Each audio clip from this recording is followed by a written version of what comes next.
नमस्कार, आप देख रहे हैं दूरदर्शन किसान। कोविड-19 महामारी के खिलाफ लड़ाई में किसान उपयोगी जरूरी जानकारियों के साथ इस खास कार्यक्रम आत्मनिर्भर भारत में आप सभी का स्वागत है। मैं हूं आपके साथ ज्योत्सना टंडन।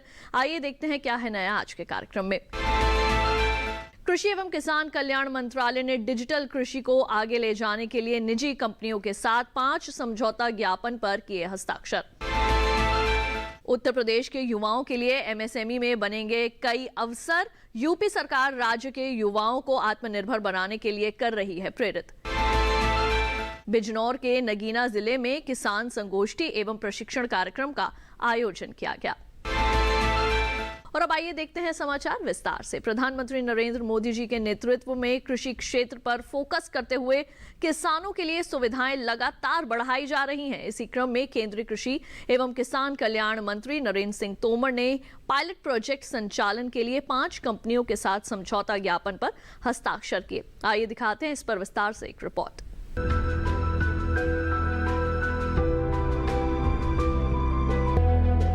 कृषि एवं किसान कल्याण मंत्रालय ने डिजिटल कृषि को आगे ले जाने के लिए निजी कंपनियों के साथ 5 समझौता ज्ञापनों पर हस्ताक्षर किए।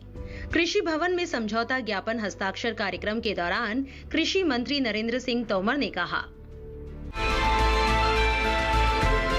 आज निश्चित रूप से हम सब लोग आपस में समझौता ज्ञापन पर हस्ताक्षर करने के लिए यहाँ एकत्रित हुए हैं। हम सब इस बात को भलीभांति जानते हैं कि कृषि के क्षेत्र में आज समस्या उत्पादन की नहीं है। आज समस्या है कि फसल के उपरांत जो नुकसान है उससे किसान को बचाने की और किसान को वाजिब दाम मिल जाए ये उपलब्ध कराना। और इस दृष्टि से सरकार भी चिंतित है और सरकार कोशिश भी कर रही है। पिछले दिनों आप सबके ध्यान में है कि प्रधानमंत्री नरेंद्र मोदी जी के नेतृत्व में लगातार इस बात पर बल दिया गया है कि किसान के मामले पर उसकी आय बढ़ाने पर केंद्रित रूप से विचार हो। हमारी नीतियां, हमारे कार्यक्रम सबका संयोजन ऐसा हो कि उसकी आय बढ़ाने में ये सब चीज़ें सहायक हों। हम सबके लिए प्रसन्नता की बात है कि कृषि के क्षेत्र में सरकारों की तरफ से भी काफ़ी काम हुआ है और किसानों ने भी घनघोर परिश्रम किया है।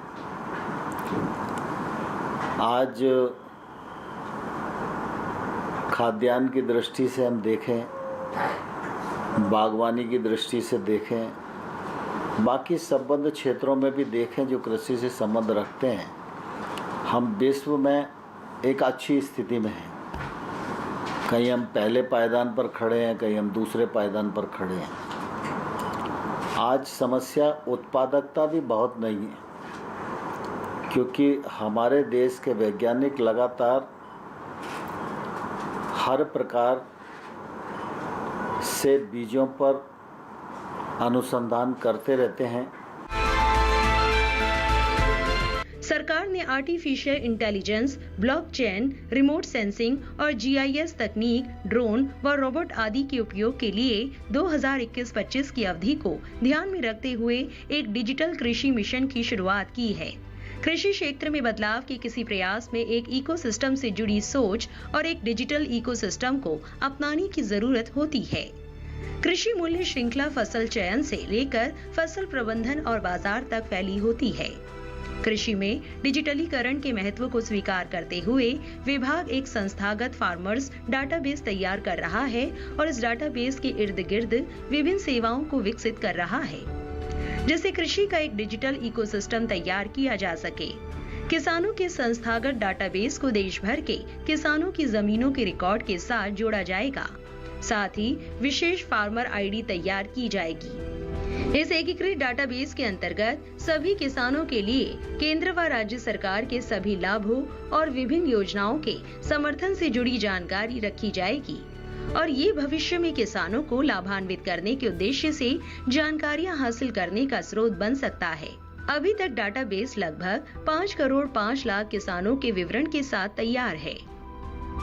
राजा महेंद्र प्रताप सिंह राज्य विश्वविद्यालय के शिलान्यास कार्यक्रम में पहुंचे प्रधानमंत्री नरेंद्र मोदी ने यूपी सरकार के राज्य में किए गए कार्यों और एक जनपद एक उत्पाद योजना की खूब तारीफ की। आइए देखते हैं इस पर एक रिपोर्ट।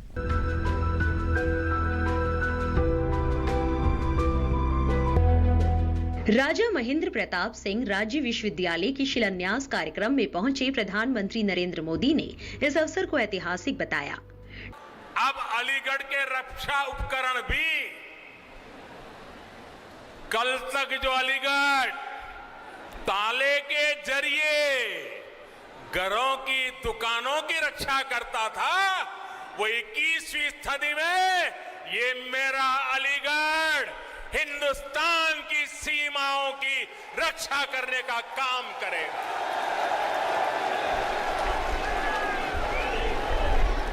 यहां ऐसे आयुध बनेंगे। वन डिस्ट्रिक्ट वन प्रोडक्ट योजना के तहत यूपी सरकार ने अलीगढ़ के तालों और हार्डवेयर को एक नई पहचान दिलाने का काम किया है। इससे युवाओं के लिए, एमएसएमईज के लिए नए अवसर तैयार हो रहे हैं। अब डिफेंस इंडस्ट्री के जरिए भी यहां के मौजूदा उद्यमियों को, एमएसएमईज को विशेष लाभ होगा और नए एमएसएमईज के लिए प्रोत्साहन भी प्राप्त होगा। जो छोटे उद्यमी हैं उनके लिए भी डिफेंस कॉरिडोर का अलीगढ़ नोड नए मौके बनाएगा। भाइयों और बहनों, डिफेंस कॉरिडोर के लखनऊ नोड में दुनिया की सबसे बेहतरीन मिसाइल में से एक ब्रह्मोस का निर्माण भी प्रस्तावित है। इसके लिए अगले कुछ सालों में 9,000 करोड़ रुपए निवेश किए जा रहे हैं। झांसी नोड में एक और मिसाइल मैन्युफैक्चरिंग से जुड़ी बहुत बड़ी महत्वपूर्ण यूनिट लगने का प्रस्ताव है।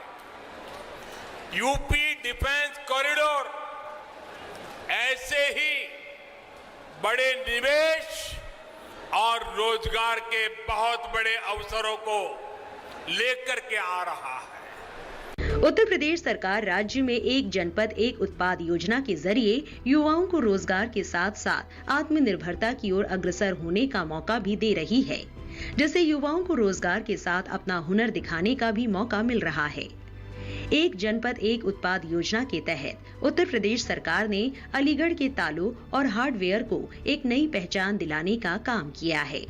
इससे युवाओं के लिए एमएसएमई में कई अवसर भी पैदा हो रहे हैं। राज्य की तरफ अपनी कर्तव्य निष्ठा को दिखाते हुए यूपी सरकार अब डिफेंस इंडस्ट्री के जरिए भी यहाँ के मौजूदा उद्यमियों को विशेष लाभ दे रही है, जिससे नए एमएसएमई के लिए भी प्रोत्साहन प्राप्त होगा। जो छोटे उद्यमी हैं, उनके लिए भी डिफेंस कॉरिडोर का अलीगढ़ नोड मौके बनाएगा। उत्तर प्रदेश आज देश और दुनिया के हर छोटे बड़े निवेशकों के लिए आकर्षक स्थान बनता जा रहा है। ये तब होता है जब निवेश के लिए जरूरी माहौल बनता है और जरूरी सुविधाएं मिलती हैं। आज यूपी डबल इंजन सरकार के डबल लाभ का बहुत बड़ा उदाहरण है। यूपी के मुख्यमंत्री योगी आदित्यनाथ ने सबका साथ सबका विकास सबका विश्वास के मंत्र पर चलते हुए यूपी को नई भूमिका के लिए तैयार किया है। पराली की समस्या से न सिर्फ निपटा जा सकता है बल्कि उसे बेहतरीन खाद में भी बदला जा सकता है। भारतीय कृषि अनुसंधान संस्थान ने एक खास किस्म का कैप्सूल तैयार किया है जिसके इस्तेमाल से पराली को कंपोस्ट में तब्दील किया जा सकता है। तो आइए दिखाते हैं इस पर आपको एक खास रिपोर्ट।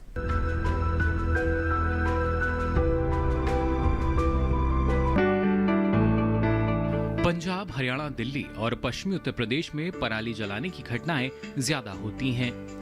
समस्या उसी जगह पर ज्यादा है जहां कंबाइन से फसल की कटाई की जाती है। इन इलाकों में धान के तुरंत बाद गेहूं बोना होता है। किसान के पास इतना समय नहीं होता कि वो पराली गलने तक का इंतजार करे। ऐसे में वो पराली जलाने का आसान तरीका अपनाते हैं, लेकिन ये आसानी कई तरह की मुश्किलें पैदा कर देती है। बहरहाल अब हमारे पास 5 रुपए का पूसा डिकम्पोजर है जो कुछ ही दिनों के भीतर पराली को गलाकर खाद बना देता है। उसके बाद किसान जब चाहें गेहूं या दूसरी फसल लगा सकते हैं। डिकम्पोजर कैप्सूल के रूप में भी और तरल रूप में भी है। दिल्ली और आसपास के किसान भारतीय कृषि अनुसंधान संस्थान यानी पूसा आकर खुद इसे खरीद सकते हैं या फिर डाक या कुरियर के माध्यम से घर बैठे मंगा सकते हैं। इसके इस्तेमाल का तरीका थोड़ा अलग है। इसे खेत में सीधे नहीं डालना बल्कि पानी, गुड़ और बेसन को मिलाकर घोल तैयार करना होता है और फिर उसे पराली पर छिड़का जाता है। किसानों को यदि कैप्सूल प्राप्त हो जाता है तो उसको उनको तरल में कन्वर्ट करना पड़ता है। उसका तरीका बहुत आसान है।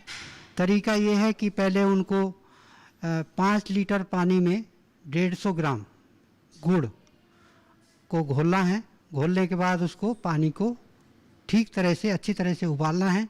उबालने के समय उसमें पानी में जो गंदगी आती है तो उसको छलनी से बाहर निकाल के फेंक देना है।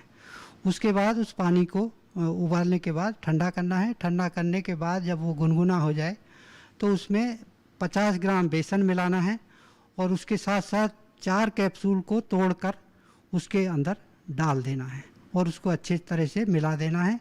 मिलाने के बाद उस घोल को एक चौड़े मुंह वाले बर्तन में या ट्रे में उनको डालना है और डालने के बाद उसको ढककर हल्के कपड़े से ढकने के बाद घर के अंदर ऐसी जगह रख दें जहाँ थोड़ी गर्मी रहे।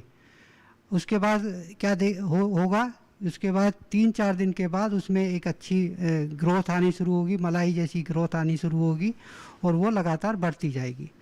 8-10 दिन में एक बहुत अच्छी मोटी लेयर की ग्रोथ आ जाएगी और उसमें अलग अलग कलर भी दिखाई देंगे क्योंकि ये 8 तरह के फफूंद और बैक्टीरिया का समूह है तो उनका जो कलर होगा अलग अलग तरीके से दिखाई देगा।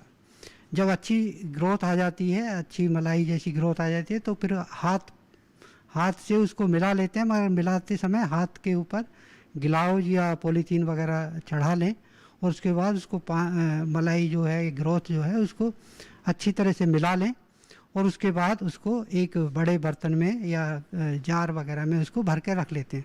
इससे हमारा 5 लीटर घोल तैयार हो गया। अब फिर इसको 5 लीटर को हम 25 लीटर में कन्वर्ट कर सकते हैं। 25 लीटर घोल जो है जो बनाया है उसको 1 हेक्टेयर धान के खेत में प्रयोग किया जा सकता है।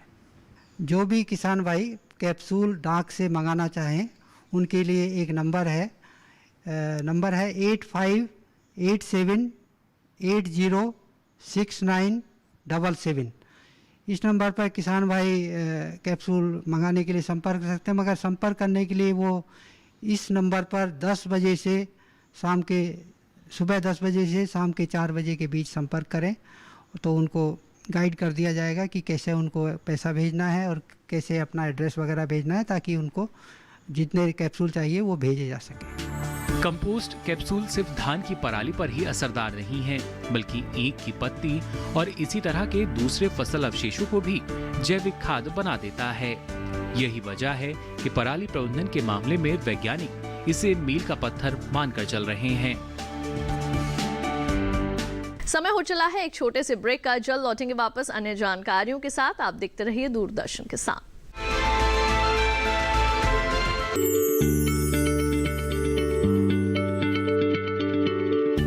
क्या आप किसी बीमारी से परेशान हैं? चाहते हैं डॉक्टर की सलाह? तो हम हैं आपके साथ, बताएंगे आपको जीने की राह, समस्याएं आपकी, समाधान देश के मशहूर विशेषज्ञों के। घर बैठे बात करें देश के जाने माने डॉक्टरों से। हमारे लाइव प्रोग्राम स्वस्थ किसान में हर शनिवार शाम 6 बजे से 7 बजे तक।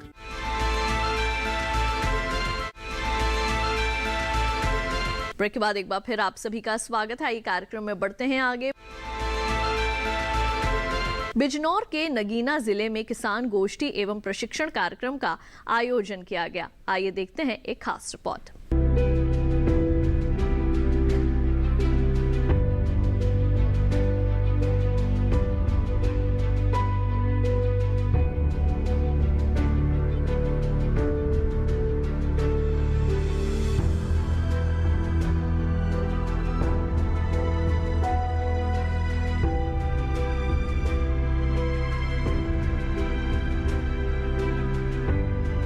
आज हम लोग पूसा संस्थान की तरफ से बिजनौर ज़िले के नगीना कस्बे में, जो एक बहुत पुराना केंद्र है, नगीना धान अनुसंधान केंद्र पहले हुआ करता था, और यहाँ पर अनुसूचित जाति उप परियोजना के तहत एक गोष्ठी का आयोजन किए थे।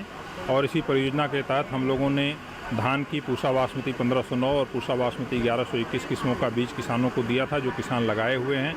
और अभी इस गोष्ठी के द्वारा हम किसान भाइयों को किस प्रकार से वो फसल प्रबंधन करें, कीट नियंत्रण, बीमारियों का नियंत्रण करें, ताकि वो कम से कम खर्च में अधिक उत्पादन प्राप्त कर सकें और उनके चावल में दवाओं का अवशेष भी न आए, इसके बारे में जानकारी दिए। इसके साथ ही साथ रबी की फसल की बुआई अब 1 महीने के अंदर शुरू हो जाएगी। हम लोग किसान भाइयों को पूसा संस्थान के द्वारा विकसित सरसों की किस्में, जिसमें कि पूसा मस्टर्ड 30 और 31 शामिल हैं, ये दोनों किस्में गुणवत्तापूर्ण तेल वाली किस्में हैं, इनका बीज दिए। और साथ ही साथ गेहूं में HD 2967 जो इस क्षेत्र में बहुत बड़े पैमाने पर उगाई जाती है, और साथ ही साथ HD 3086 और HD 3226, इन 3 किस्मों का बीज हमने किसान भाइयों को दिया। इसके साथ ही साथ किसान भाइयों को हम बीज उत्पादन में क्या क्या सावधानी बरतनी चाहिए उसके बारे में जानकारी दिए, ताकि किसान भाई अपने खेत से उत्पादित बीज को अगले वर्ष बीज के रूप में प्रयोग कर सकें और उन्हें हर बार जो है अनुसंधान केंद्रों पर जाने की आवश्यकता नहीं हो। हम यह भी प्रयास कर रहे हैं कि सरदार वल्लभ भाई पटेल कृषि विश्वविद्यालय, जिसका केंद्र है नगीना, उनके साथ मिलकर के पूसा संस्थान की किस्मों का बीज स्थानीय स्तर पर भारी मात्रा में यहीं पर उत्पादित करें, ताकि यहाँ के किसानों को बीज के लिए भटकने की आवश्यकता नहीं हो। इस दिशा में भी हम प्रयास कर रहे हैं। ये इस प्रकार से यहाँ पर किसानों का जो हमें रिस्पांस मिला बहुत अच्छा है। भारी संख्या में किसान, करीब 250 से 300 किसान आए, और कोरोना की जो भी गाइडलाइंस हैं उनको अक्षरशः उनका पालन करते हुए हम लोगों ने इस गोष्ठी का आयोजन किया। और रबी सीजन में फिर हम एक बार फरवरी के महीने में दोबारा आएंगे। अभी हम बीज दे करके जा रहे हैं, फसल को देखने के लिए एक बार दोबारा हम आएंगे, ताकि किसान भाइयों को और जानकारी दे सकें। जैसा कि आप सभी लोग देख रहे हैं कि इस क्षेत्रीय अनुसंधान केंद्र नगीना में आज IARI संस्थान नई दिल्ली के द्वारा अनुसूचित जात किसानों के लिए गेहूं बीज वितरण, सरसों का बीज वितरण और सब्जियों के बीज का निःशुल्क वितरण किया जा रहा है। इसी प्रकार विगत खरीफ में भी IARI नई दिल्ली द्वारा धान की पूसा 1509 और मूंग के मिनी किट का निःशुल्क वितरण किया गया था, और यह निश्चित रूप से बहुत ही जनपद के लिए उपयोगी प्रजाति है और इसका किसान उत्पादन कर रहे हैं और इसका लाभ भी ले रहे हैं। यह बहुत ही अच्छी जो है कार्य है, और मैं आशा करता हूं कि इसी प्रकार IARI संस्थान द्वारा जो अच्छी प्रजातियों विकसित की जा रही हैं उसका बीज हमें उपलब्ध कराया जाता रहेगा, हमारे किसानों को उपलब्ध कराया जाता रहेगा, और हमारे किसान उसका अच्छा उत्पादन करेंगे, अच्छा लाभ प्राप्त करेंगे।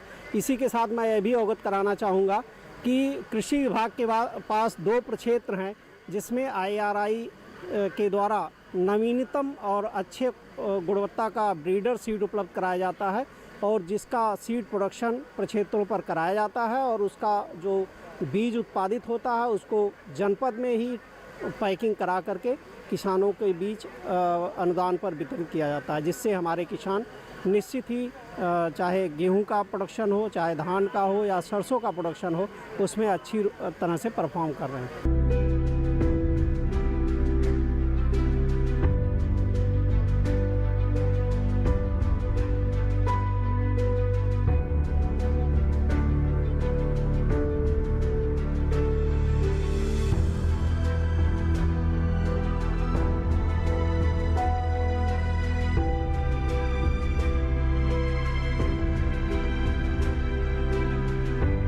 वक्त हो चला है एक और छोटे से ब्रेक का। जल्द लौटेंगे वापस, कहीं मत जाइए, देखते रहिए दूरदर्शन किसान। कोरोना वायरस के खतरे से बचते हुए फसल की कटाई, बिक्री, खरीद, नई फसल की जुताई और बुआई सुरक्षित हो सकती है अगर हम लगातार हाथों को साबुन और साफ पानी से नियमित अंतराल पर धोते रहें। नाक, मुंह को मास्क, गमछे या कपड़े से ढक कर रखें। आंख, कान, नाक, मुंह न छुएं। आपस में 2 गज की दूरी बनाए रखें। मास्क और 2 गज की दूरी के मंत्र को अभी हमें छोड़ना नहीं है।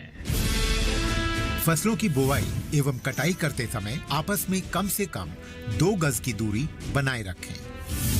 फसल की कटाई करने के बाद छोटे छोटे ढेरों में इकट्ठा करें। कृषि के औजारों की समय समय पर सफाई करें। एक दूसरे के साथ औजारों की अदला बदली न करें। श्रमिकों के शौचालयों और हाथ धोने की जगह की ठीक से सफाई जरूरी है। बुआई, कटाई एवं मड़ाई के दौरान इस बात का ध्यान रखें कि इन स्थानों के आसपास कोई थूके नहीं। कंबाइन, हार्वेस्टर, थ्रेशर, जुताई और बुआई की मशीनों को इस्तेमाल से पहले साफ करें। मशीनों के इस्तेमाल से पहले और इस्तेमाल के बाद हाथ साबुन से साफ करें। वाहनों, बोरियों, थैलियों और पैकिंग के दूसरे सामान की साफ सफाई पर भी खास ध्यान दें। खरीद केंद्र पर आने से पहले किसानों एवं श्रमिकों की जांच।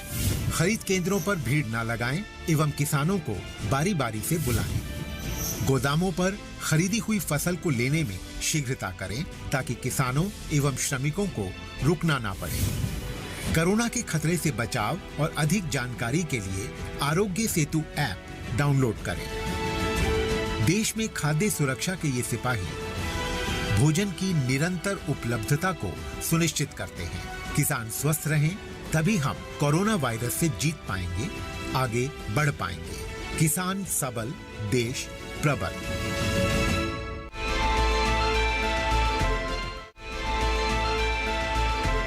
ब्रेक के बाद एक बार फिर आप सभी का स्वागत है। ये कार्यक्रम में बढ़ते हैं आगे।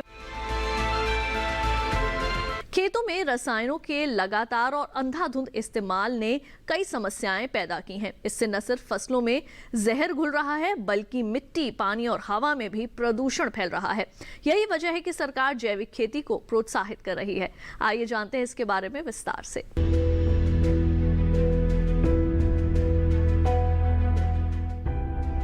बढ़ती हुई आबादी का पेट भरने के लिए ज्यादा उत्पादन जरूरी है। इसीलिए किसान हजारों साल पुरानी कृषि परंपराओं की जगह रासायनिक तरीकों से खेती करने लगे। लेकिन ये रसायन बहुत ही घातक साबित हो रहे हैं।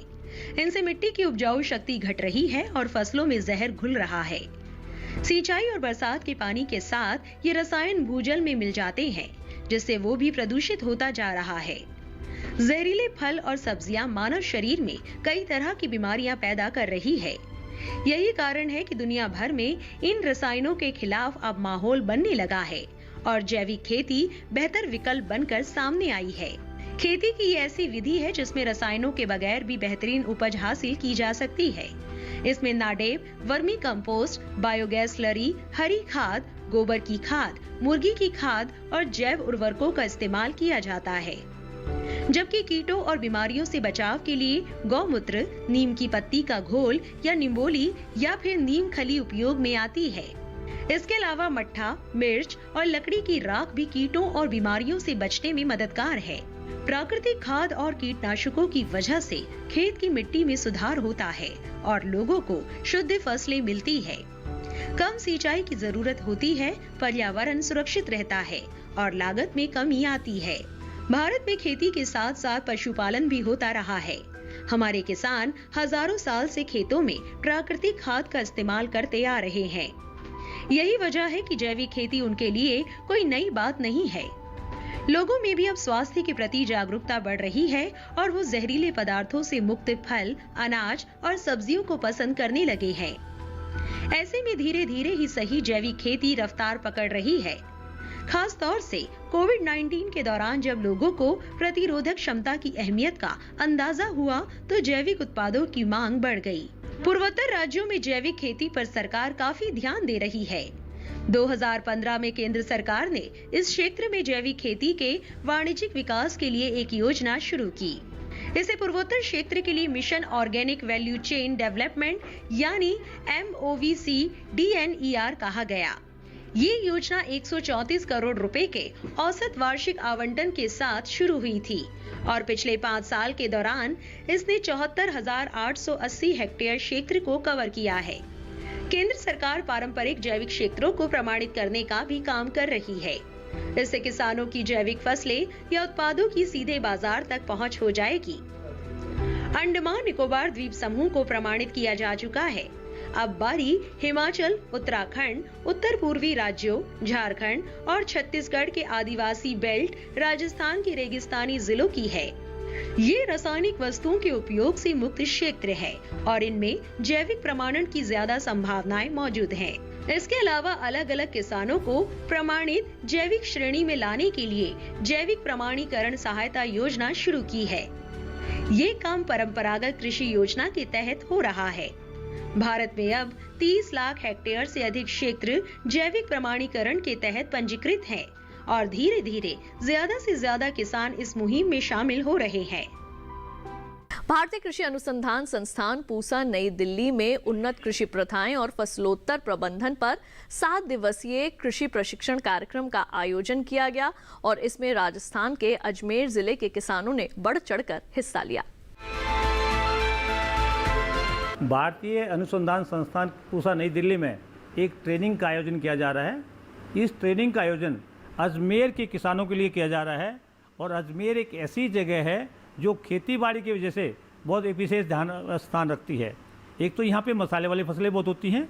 मसाले वाली फसलों के साथ साथ में यहाँ पे गुलकंद के लिए गुलाब की काफ़ी बड़ी खेती होती है, गोभी की खेती होती है और गोभी के साथ में पपीता और जो दूसरी सब्जियाँ हैं उनकी भी खेती बहुत ही अच्छी होती है। और अजमेर एक ऐसा एरिया है जो कि हमारे पश्चिम भारत में एक बहुत बड़ा सब्जी का हब बन सकता है, जो जयपुर और उदयपुर तक की सब्जियों को पहुंचा सकता है। तो इस ट्रेनिंग का हमारा जो मुख्य उद्देश्य वो ये है कि हम किसान को जो हमारे गुड एग्रीकल्चर प्रैक्टिसेस हैं उनके बारे में पूरी जानकारी दें, जिससे कि उनकी उत्पादन लागत कम हो, उत्पाद की गुणवत्ता बढ़े, उत्पादन बढ़े।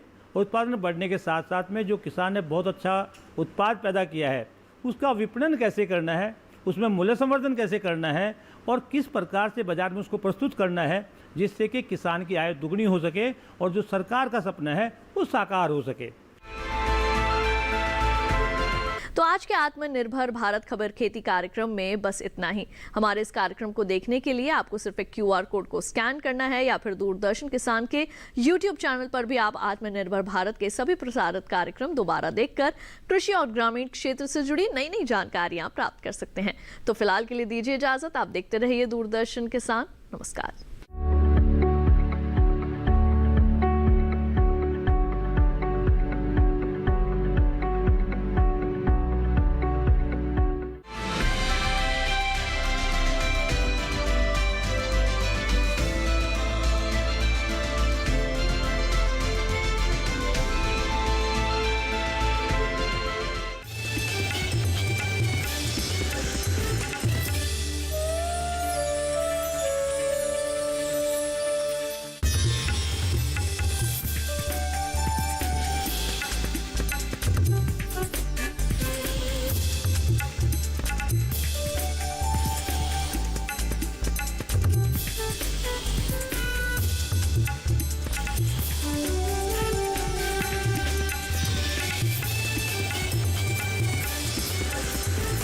टीवी के साथ बदलते भारत की शान।